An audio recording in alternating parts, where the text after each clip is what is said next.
आप सभी स्टूडेंट्स का डिप्लोमा और ऑनलाइन क्लास में स्वागत है। हम लोग जो है इस समय जो है संयोजकता पढ़ रहे हैं और इस संयोजकता में जो है ये आपका तीसरा लेक्चर है। जिन बच्चों ने 2 लेक्चर नहीं देखा है वो डिस्क्रिप्शन बॉक्स में जाकर के लिंक को क्लिक करके आप 2 लेक्चर जो है देख सकते हैं। हम लोगों ने इससे पहले 2 लेक्चर में क्या क्या बातें देख ली हैं।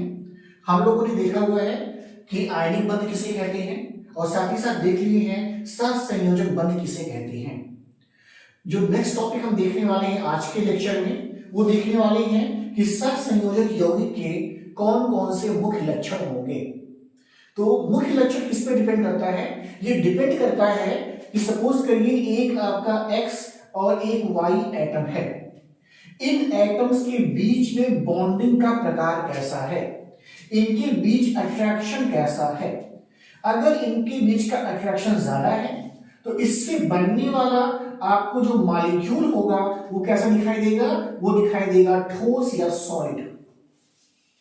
ये कंडीशन कब आएगी? ये कंडीशन तब आएगी जब x और y के बीच अट्रैक्शन फोर्स ज्यादा है। कहां पर देखने को मिलता है? तो जितने भी आयनिक कंपाउंड आप देखते हैं उनके बीच, उनके एटम्स के बीच क्या होता है?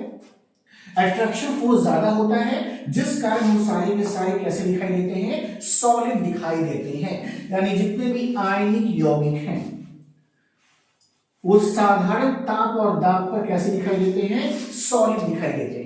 लेकिन वहीं पर अगर x और y के बीच का अट्रैक्शन फोर्स कम है तो आपको क्या दिखाई देगा कि साधारण ताप और दाब पर ये कैसे दिखाई देंगे? तो इनका नेचर कैसा होगा? इनका नेचर द्रव हो सकता है अथवा क्या हो सकता है? अथवा इनका नेचर कैसा हो सकता है? गैस भी हो सकता है। ऐसा तो हम कह सकते हैं कि जो सहसंयोजक यौगिक है वो नॉर्मली जो है द्रव या गैस की तरह बिहेव करते हैं या द्रव या गैस अवस्था में पाए जाते हैं साधारण ताप और दाब पर। जैसे रूम टेम्परेचर है तो रूम टेम्परेचर पर द्रव या गैस अवस्था में पाए जाएंगे। लेकिन एक छोटी सी बात और ध्यान में रखने वाली बात है कि अगर कोवैलेंट कंपाउंड या सहसंयोजक यौगिक का अणुभार ज्यादा है, अगर ये लार्ज मॉलिक्यूल है तो आपको क्या दिखाई देगा? तो आपको ये ठोस कंडीशन में भी दिखाई देंगे। तो यहां कंडीशन आपको ठोस भी दिखाई देगा, मतलब ठोस अवस्था में भी पाए जाएंगे। लेकिन शर्त क्या है? शर्त केवल एक है कि अणुभार क्या हो? ज्यादा हो, बड़े साइज के मॉलिक्यूल्स हो, ऐसा होना चाहिए। तो हम पॉइंट वाइज करके समझने का प्रयास करते हैं कि पहला पॉइंट हमने आपको क्या बताया? पहला पॉइंट बताया कि जो आपके सहसंयोजक यौगिक होते हैं वो साधारण ताप और ताप एवं दाब पर क्या बताया मैंने आपको कि कैसे होंगे भाई? द्रव एवं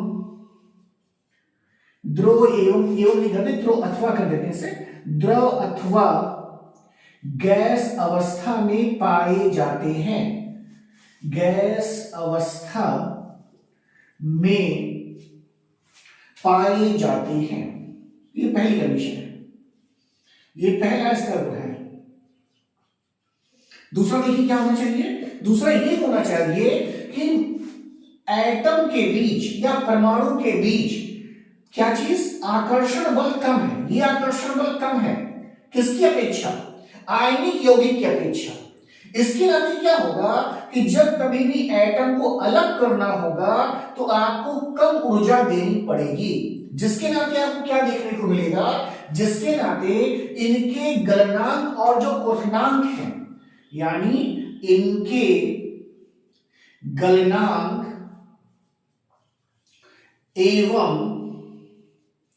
क्वथनांक, गलनांक को कहते हैं मेल्टिंग, गलनांक इज अ मेल्टिंग पॉइंट, एवं क्वथनांक को क्या कहते हैं? Boiling point. इसको क्या कहते हैं? बॉइलिंग पॉइंट कहते हैं। बॉइलिंग पॉइंट कम होते हैं किसकी अपेक्षा? आयनिक यौगिक की अपेक्षा कम होगा, ये कहने का मतलब है। तीसरी बात क्या है भाई, देखिए अब मान लीजिए हाइड्रोजन है, देखिए हाइड्रोजन है, आसान सा एग्जांपल है। हर एक चीज को एग्जांपल से समझ के रखेंगे तो आपको ज्यादा समय तक याद रहेगा। हाइड्रोजन है, हाइड्रोजन कैसे बन रहा है भाई, हाइड्रोजन बन रहा है, देखिए दो हाइड्रोजन है और दोनों ने एक एक एटम सॉरी एक एक इलेक्ट्रॉन क्या किया है, शेयर किया है।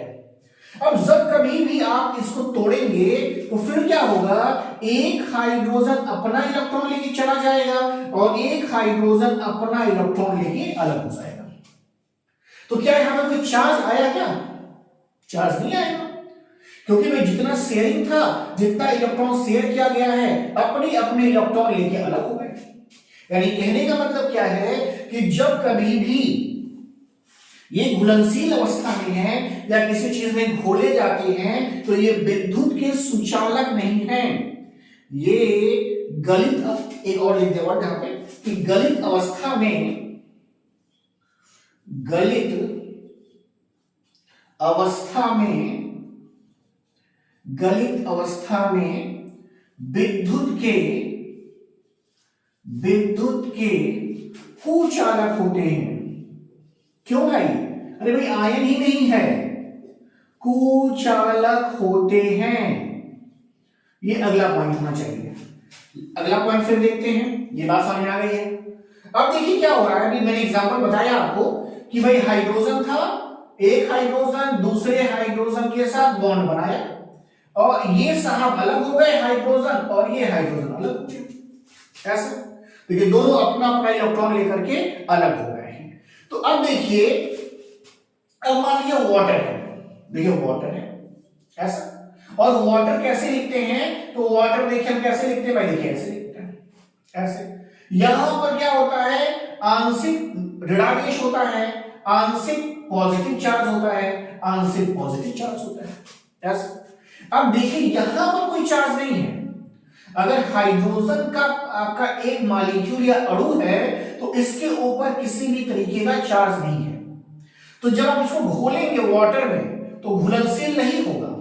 क्यों नहीं घुलेगा, क्योंकि देखिए घुलनशील इसलिए नहीं है क्योंकि कोई अट्रैक्शन नहीं है, और अट्रैक्शन नहीं होने के नाते ये बॉन्ड यहां से ब्रेक नहीं कर सकता है। कहने का मतलब है कि जितने भी आपके सात संयोजक यौगिक हैं, जो कैसे हैं, जो कैसे होने चाहिए भाई, जो कैसे होना चाहिए, ये भी खास बात होगा, इस बात का ध्यान रखिएगा, अध्रुवीय होंगे। अध्रुवीय का मतलब नॉन पोलर होंगे, पोलर होंगे तब तो हो जाएगा, अगर नॉन पोलर है तो कहने का मतलब क्या है, कहने का ये मतलब है कि वाटर में घुलनशील नहीं है। यानी कह सकते हैं यहां पर कि अध्रुवीय, इसका मतलब क्या है, इसका मतलब है नॉन पोलर, जिसमें पोल नहीं हो, नॉन पोलर सहसंयोजक यौगिक, सहसंयोजक यौगिक जल में अघुलनशील होंगे, जल में अघुलनशील होते हैं, अघुलनशील होते हैं, अघुलनशील होते हैं ऐसा। तो घुलनशील किसमें है, तो घुलनशील किसमें होते हैं, तो ये जितने कार्बनिक विलायक हैं उसमें क्या है, घुलनशील है। यानी कह सकते हैं कि जितने कार्बनिक विलायक होंगे उन सभी में ये घुलनशील होते हैं। तो एक लाइन यहां बढ़ा सकते हैं कि तथा कार्बनिक विलायक में घुलनशील होते हैं, एक लाइन हो सकता है। तो ये चौथा पॉइंट हो जाएगा। पॉइंट को जब भी रखें तो इसके पीछे का थियरी क्या है उसको ध्यान में रख करके याद करेंगे तो आपको ज्यादा समझ में आएगा। अगली बात देखिए, अगली बात ये है, देखिए पांचवा पॉइंट यहां लिखा हूं मैं। पांचवा पॉइंट ये है कि जितने भी सहसंयोजक यौगिक होते हैं, सहसंयोजी यौगिक होते हैं, जितने भी सहसंयोजी यौगिक होते हैं इनके बीच का जो बंध बनता है, सहसंयोजक यौगिक के मध्य का बंध दिशात्मक रहता है, दिशात्मक होता है, दिशात्मक होता है मतलब डायरेक्शन रहता है कि बॉन्ड कैसे बन रहा है, तो ये दिशात्मक है। इससे पहले आयनिक जो आप देखे हैं वो दिशात्मक नहीं है, अदिशात्मक है। अब चूंकि दिशात्मक है, इसके नाते छठवां पॉइंट उसी से बन जाएगा। इसका मतलब क्या होगा कि इनकी सहसंयोजक यौगिक, मैं लिख रहा हूं फिर से, चल देते हैं, सहसंयोजक यौगिक या सहसंयोजी यौगिक की निश्चित ज्यामिति आकृति होती है। यह बहुत इंपॉर्टेंट पॉइंट है। यह आकृति क्यों है? आकृति होती है। ऐसा क्यों है? निश्चित आकृति क्यों है? क्योंकि यहां पर जो बॉन्ड है वो कैसा है? डायरेक्शनल है, दिशात्मक है। अगर वहीं पर अदिशात्मक होता तो इसकी कोई निश्चित ज्यामिति नहीं पाई जाती। तो ये कुछ 6 पॉइंट्स हैं जिनको आप आसानी से लर्न कर सकते हैं, ध्यान में रख सकते हैं। थोड़ा सा एग्जांपल के साथ ध्यान में रखेंगे तो अधिक समय तक आपका ये चलेगा। तो ये 6 पॉइंट्स जो है, जब भी क्वेश्चंस आते हैं तो क्या सहसंयोजक यौगिक किसे कहते हैं तथा उसके लक्षण को बताइए, ये पूरा क्वेश्चन बनता है। तो इस तरीके से आप इस क्वेश्चन को इस तरीके से कंप्लीट कर सकते हैं। तो ये हमारा होगा सहसंयोजक यौगिक के बारे में। ये हमारी क्लास की संख्या, ये 13th नंबर की क्लास है। जिन बच्चों ने अभी शुरुआत किया है वो शुरू के लिए जो लेक्चर्स हैं हमको देख सकते हैं, जिससे आपको ज्यादा समझ में आएगा। और ज्यादा से ज्यादा शेयर करें, लाइक करें, और अपने जो सहयोगी बच्चे हैं उनके साथ इसको शेयर करें, उन्हें भी बताएं चैनल के बारे में। सारी क्लासेस आपकी चल रही है इस समय। तीसरा टाइप देखने जाता है। 2 टाइप कौन सा देख लिए? पहला आयनिक देख लिए, आयनिक यौगिक किसे कहते हैं। दूसरा क्या देखिए? सहसंयोजक यौगिक किसे कहते हैं या सहसंयोजी यौगिक किसे कहते हैं। अब तीसरा जो देखने जा रहे हैं उसका क्या नाम है? उसे हम कहते हैं उप सह संयोजी, उप सहसंयोजी यौगिक। ये तीसरा टाइप है। ऐसा इंग्लिश में क्या कहते हैं? इंग्लिश में कहते हैं कोऑर्डिनेट,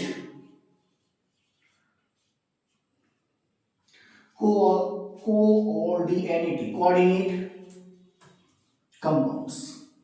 ये कोऑर्डिनेट कंपाउंड्स हैं। ऐसे सहसंयोजक यौगिक कैसे बनते हैं, इनका निर्माण कैसे होता है? तो बहुत ही सिंपल सी बात है।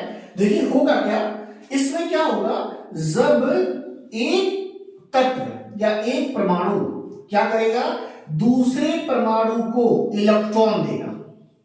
ऐसा इस बार शेयरिंग नहीं होगा। इस बार होगा क्या कि कोई एक परमाणु जो होगा वो दूसरे परमाणु को क्या देगा, इलेक्ट्रॉन देगा।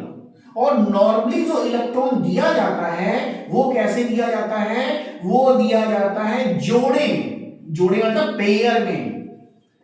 इलेक्ट्रॉन नॉर्मली पेयर में दिए जाते हैं, एक जोड़ा, 2 जोड़ा, ऐसे इलेक्ट्रॉन दिए जाएंगे। तो हमेशा क्या होगा कि जब कभी भी उपसहसंयोजी यौगिक का निर्माण होना होगा तो एक एटम जो होगा दूसरे एटम को इलेक्ट्रॉन पेयर देगा।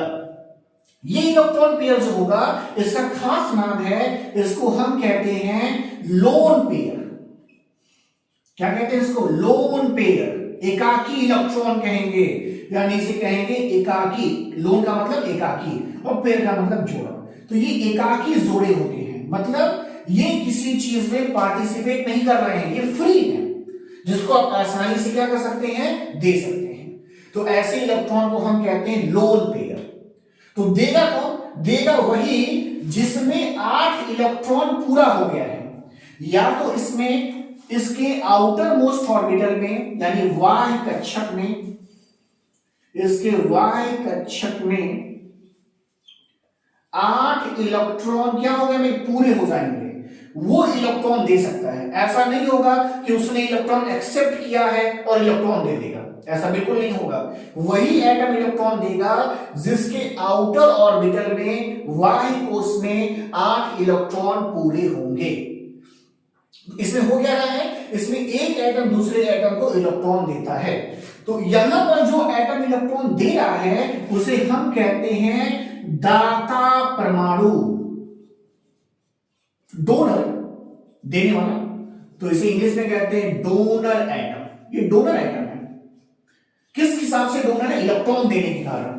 और जो ग्रहण करता है इसे कहते हैं ग्राही, यानी इसका नाम क्या है, ग्राही परमाणु, रिसीवर, रिसीव करने वाला, ऐसा। तो यानी दो परमाणुओं के मध्य इलेक्ट्रॉन के एक पक्ष का मतलब केवल एक साइड से, एक एटम के द्वारा एक पक्षीय साझेदारी से जो बंध बनता है उसे हम कहते हैं कोऑर्डिनेट बॉन्ड। और जिन कंपाउंड में ये कोऑर्डिनेट बॉन्ड पाया जाता है उन्हें हम कहते हैं कोऑर्डिनेट कंपाउंड या उपसहसंयोजी यौगिक। तो ये बात यहां से क्लियर हो रही है कि ये बॉन्ड कैसे बनेगा। अब एग्जांपल की बात आती है कि भाई कैसे देखा कैसे जाए। तो एग्जांपल क्या देख लेते हैं इसका, कहां पे दिखाई देगा। देखिए एग्जांपल है ओजोन, O3। अब ओजोन कैसे बन जाएगा, ध्यान दीजिएगा। देखिए ऑक्सीजन है, ये ऑक्सीजन है। ऑक्सीजन के वाई कोश में कितने इलेक्ट्रॉन है भाई, 6। ये 2 2 4 5 6। एक ऑक्सीजन और है, इस ऑक्सीजन के वाई कोश में भी कितने हैं भाई, 6 हैं। देखिए ये भी 6 है। अब ये दोनों क्या करते हैं, दो दो इलेक्ट्रॉन की साझेदारी कर लेंगे ऐसे, यानी क्या बना लेंगे, ये दोनों मिलकर के बना लेंगे सहसंयोजी बंध। तो देखिए अब क्या हुआ है, अब इस ऑक्सीजन का भी 8 इलेक्ट्रॉन पूरा है और इस ऑक्सीजन का भी 8 इलेक्ट्रॉन पूरा है। लेकिन देखिए यहां पर कंडीशन क्या है, यहां पर कंडीशन O3 की है, यानी ऑक्सीजन के परमाणुओं की संख्या 3 है, यानी 3 एटम है। अभी कितने एटम दिखाई दे रहे हैं, 2। अभी एक और चाहिए, तो एक एटम आपको और रखना पड़ेगा। अभी जुड़ेगा कैसे, कैसे जुड़ेगा, अभी जुड़ना चाहेगा नहीं भाई, 8 इलेक्ट्रॉन इसके पूरे हो गए हैं। अगर इससे जुड़ेगा, साझेदारी करेगा, तो इसमें इलेक्ट्रॉन की संख्या 10 हो जाएगी, कभी नहीं चाहेगा। तो होता क्या है, ये ऑक्सीजन कहेगा ठीक है, अगर तुम मेरे साथ अटैच होना चाहते हो तो ठीक है, ओके, लेकिन क्या करना पड़ेगा, मैं तुमको बस इलेक्ट्रॉन दूंगा। कैसा, जब तुमको आवश्यकता पड़ेगी तो ये इलेक्ट्रॉन जो है तुम्हारे ऑर्बिटल में काउंट होगा, और जब आवश्यकता हमको पड़ेगी तो ये इलेक्ट्रॉन मेरे ऑर्बिटल में काउंट होगा। ये बात होनी चाहिए। तो इस तरीके से आपको देखने को क्या मिलेगा कि एक ऑक्सीजन परमाणु जो है दूसरे ऑक्सीजन को एक लोन पेयर इलेक्ट्रॉन दे रहा है। ये भी देखिए पेयर में इलेक्ट्रॉन दे रहा है, क्योंकि 6 इलेक्ट्रॉन है और 2 की कमी है, 8 हो जाएगा पूरा ऐसा। तो अब देखिए इस ऑक्सीजन में 8 इलेक्ट्रॉन हो चुके थे, 2 इलेक्ट्रॉन इसने ऑक्सीजन को दिया। तो अब कैसा देखने को मिलेगी बॉन्डिंग, तो देखिए बॉन्डिंग कैसे देखने को मिलेगी, तो देखिए इस तरीके से देखने को मिलेगा। तो ये आसान सी बात है। तो ये ऑक्सीजन ऑक्सीजन के बीच डबल बॉन्ड होगा, और एक ऑक्सीजन ऑक्सीजन के बीच कैसा बॉन्ड होगा, ये बॉन्ड होगा कोऑर्डिनेट। जब भी कोऑर्डिनेट बॉन्ड बनता है तो हमेशा ये बॉन्ड एरो से दिखाया जाएगा, ऐसे इस तरीके से। और एरो कैसे बनेगा, तो हमेशा जो एटम आपका दाता है, जो इलेक्ट्रॉन दे रहा है, उसके साइड से, किसके साइड में होना चाहिए, ग्राही या रिसीवर के साइड में। तो ये आपको ऐसा देखने को मिलेगा। तो ये एग्जांपल किसका है, ये एग्जांपल आपका है उपसहसंयोजी यौगिक का। अब अगला क्वेश्चन जो है, उस क्वेश्चन बहुत ही इंपॉर्टेंट क्वेश्चन बताने जा रहे हैं जो अक्सर एग्जाम में आता है। अब देखिए कैसे क्वेश्चंस आ रहे हैं। क्वेश्चन ये कह रहे हैं, क्वेश्चन लिखते हैं पहले ऐसा, फिर देखते हैं हम लोग कि क्वेश्चन क्या है, कह रहा है। तो ये क्वेश्चन कैसे इसके आ रहे हैं, क्वेश्चन आ रहा है कि निम्न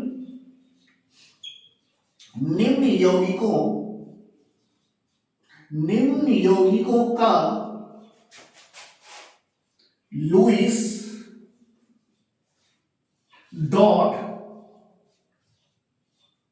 संरचना बनाएं। ये बहुत इंपॉर्टेंट क्वेश्चन है। संरचना बनाएं, ऐसा इंग्लिश वाले बच्चे भी देख लें। Draw the Lewis dot structure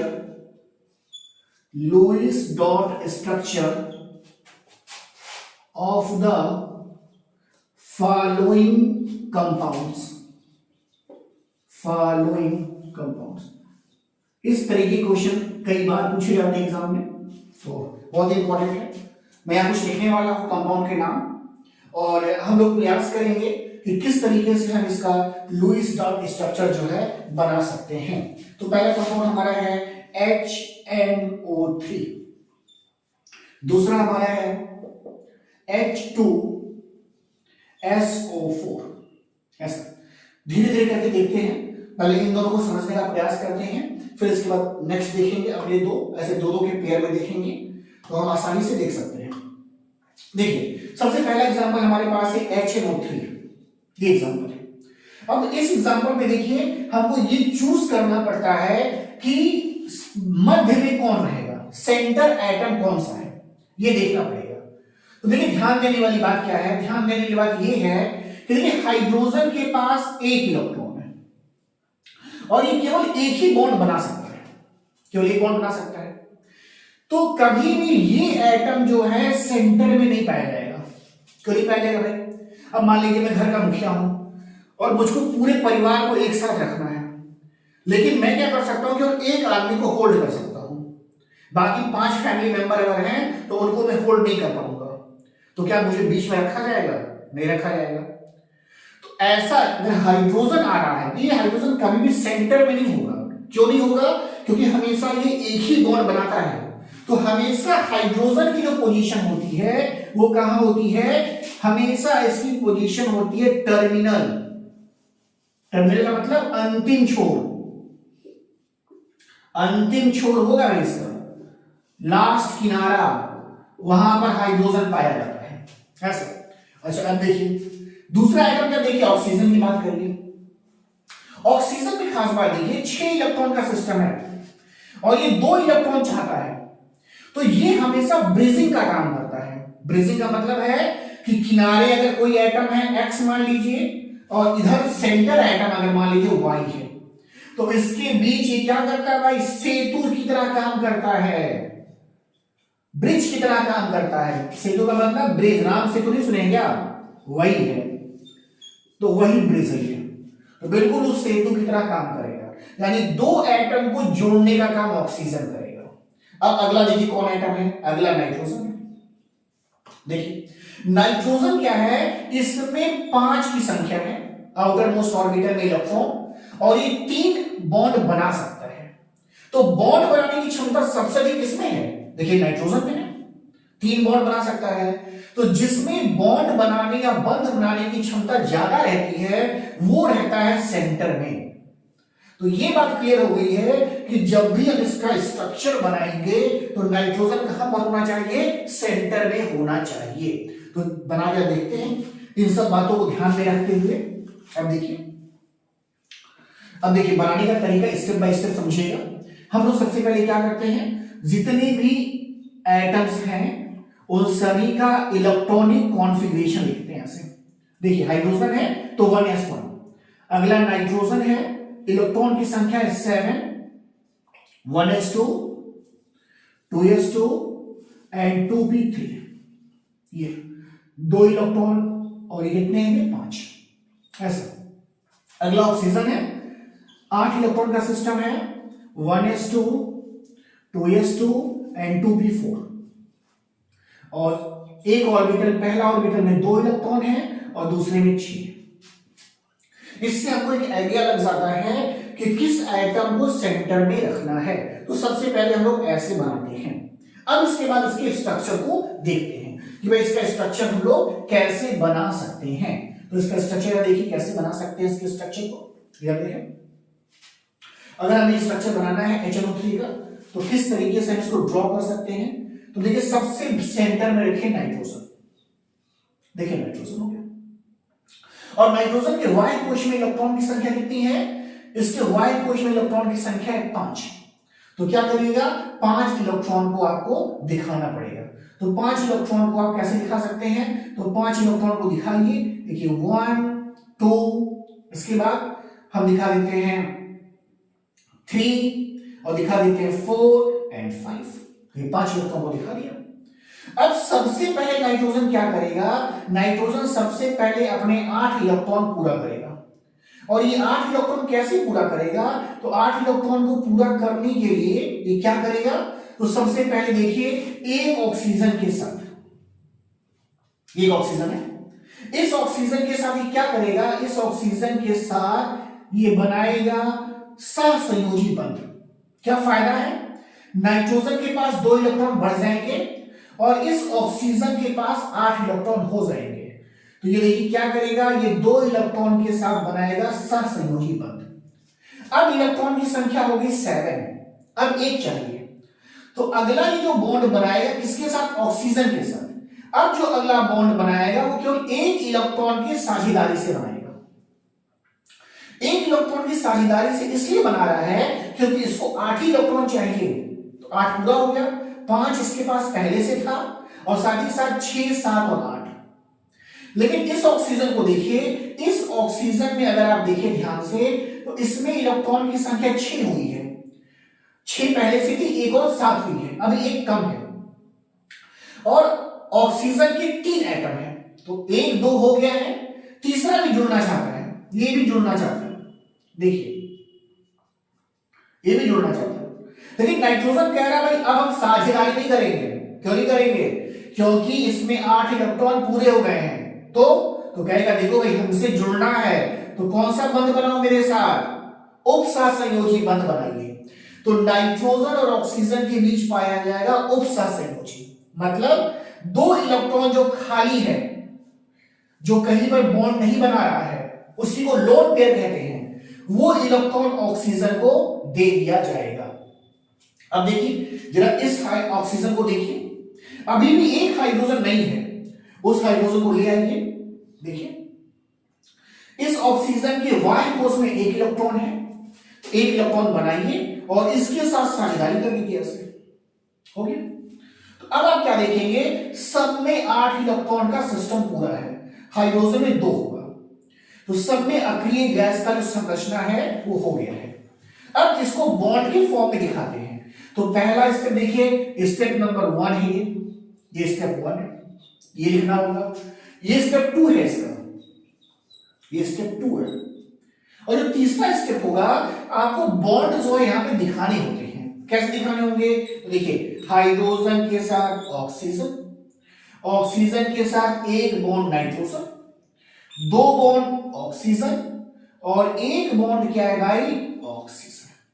ये जो स्ट्रक्चर आप देख रहे हैं, ये स्ट्रक्चर ही क्या कहलाता है? ये स्ट्रक्चर कहलाता है लुईस डॉट संरचना या लुईस डॉट स्ट्रक्चर। बहुत ही सिंपल सा स्ट्रक्चर ड्रॉ करने का तरीका है। देखिए जितनी बातें मैंने आपको बताई सब यहां देखने को मिलेगा। देखिए हाइड्रोजन टर्मिनल पोजीशन पर, ऑक्सीजन ब्रिजिंग पोजीशन पर, नाइट्रोजन सेंटर पोजीशन पर है। तो इस तरीके से आप क्या कर सकते हैं, HNO3 का यहां पे संरचना बना सकते हैं। अगला एग्जांपल देखते हैं H2SO4 का। ये दोनों बहुत ही इंपॉर्टेंट एग्जांपल हैं, अक्सर एग्जाम में आए हैं। ये दोनों पे क्वेश्चन बनते हैं कि दोनों का स्ट्रक्चर बनाने को पूछा जाता है। तो HNO3 हमने देखा है, H2SO4 को देख लेते हैं। देखिए H2SO4 सल्फ्यूरिक एसिड कहते हैं। कैसे बनेगा? तो देखिए फिर से, जिसमें संयोग करने की क्षमता ज्यादा हो उसको सेंटर में रखिएगा। हाइड्रोजन की पोजीशन पहले से तय है, किनारे जाएगा। ऑक्सीजन की पोजीशन कैसी होगी? तो ब्रीजिंग पोजीशन होती है। टर्मिनल भी हो सकता है, अगर 2 बॉन्ड की शेयरिंग करता है तो। बना शुरू करते हैं। देखिए सब पहला स्टेप देखते हैं। पहले स्टेप में हमने क्या कहा है? ये पहले स्टेप में भाई इसके परमाणु क्रमांक से इलेक्ट्रॉनिक कॉन्फ़िगरेशन लिखिए, हो गया। दूसरा ऑक्सीजन है, 8 इलेक्ट्रॉन का सिस्टम है, 1s2 2s2 2p4, हो गया, ये 2 इलेक्ट्रॉन यहां होंगे, 6 इलेक्ट्रॉन ये होंगे ऐसा। सल्फर है 16 इलेक्ट्रॉन का सिस्टम है, 1s2 2s2 2p6 3s2 3p4 ऐसा। 2 इलेक्ट्रॉन 8 और कितना हो गया भाई 4 2 6 ऐसा। सेंटर में किसे रखना है, सेंटर में सल्फर आएगा, सल्फर को सेंटर में रखिए और साथ ही साथ ऑक्सीजन और हाइड्रोजन को बाद में करिएगा। एटॉमिक नंबर इसका ज्यादा, उसको भी सेंटर में रखिए। देखिए कैसे बनेगा, तो सल्फर देखिए, सल्फर बनाते हैं कितना इलेक्ट्रॉन, देखिए वाई कोश में 6 इलेक्ट्रॉन है, इसके वाई कोश में 6 इलेक्ट्रॉन है, 2 ही इलेक्ट्रॉन चाहिए इसे। तो अब देखिए क्या करने वाला है, 2 ही इलेक्ट्रॉन अगर चाहिए तो इसके 2 इलेक्ट्रॉन अलग करिए और 6 इलेक्ट्रॉन में से ऐसे 2 का ग्रुप बनाइए इस तरीके से। देखिए यहां पर हाइड्रोजन की संख्या 2 है और ऑक्सीजन की संख्या 4 है। ऑक्सीजन को देखिए, ऑक्सीजन को भी 2 ही इलेक्ट्रॉन चाहिए ऐसा। तो अब देखिए क्या करने वाले हैं, अब हम करने वाले ये हैं कि एक ऑक्सीजन के साथ ये क्या करेगा, एक बनाएगा, क्या चीज भाई, एक बना लेगा सहसंयोजी बंध। अच्छा ये बंध भी ज्यादा बनने चाहिए तब ना एटम होल्ड कर पाएगा कोई भी, ऐसा नहीं होगा खाली 2 के साथ एक ही बार बना ले जाएगा। अगर ऐसा हो जाएगा तो बाकी जो आपके एटम्स हैं उनको सल्फर कैसे जोड़ेगा। तो बिल्कुल इस बात को मत सोचिएगा कि क्यों नहीं एक ही साथ 2 इलेक्ट्रॉन के साथ बॉन्ड बना लिया जाए, तो बाकी का क्या होगा। तो इसलिए क्या होगा, ज्यादा से ज्यादा बॉन्डिंग होनी चाहिए किसके पास, जो सेंटर में होगा उसके साथ। सल्फर सेंटर में है तो हम लोग एक ही इलेक्ट्रॉन का शेयर कर रहे हैं, तो एक इलेक्ट्रॉन की शेयरिंग इस ऑक्सीजन के साथ और एक इलेक्ट्रॉन की शेयरिंग जो है इस इलेक्ट्रॉन के इस ऑक्सीजन के साथ। इससे फायदा क्या हुआ है, इससे फायदा ये हुआ है कि सल्फर जो है इसमें 8 इलेक्ट्रॉन हो गए हैं और साथ ही साथ 2 बॉन्ड बना करके, यानी 2 ऑक्सीजन को साथ में रख करके। अच्छा अब देखिए, अब जो सल्फर है अब ये किसी के साथ बॉन्ड बनाएगा तो हमेशा कैसा बनाएगा, उपसहसंयोजी टाइप का, कोऑर्डिनेट टाइप का, यानी अब ये किसी से शेयरिंग नहीं करेगा।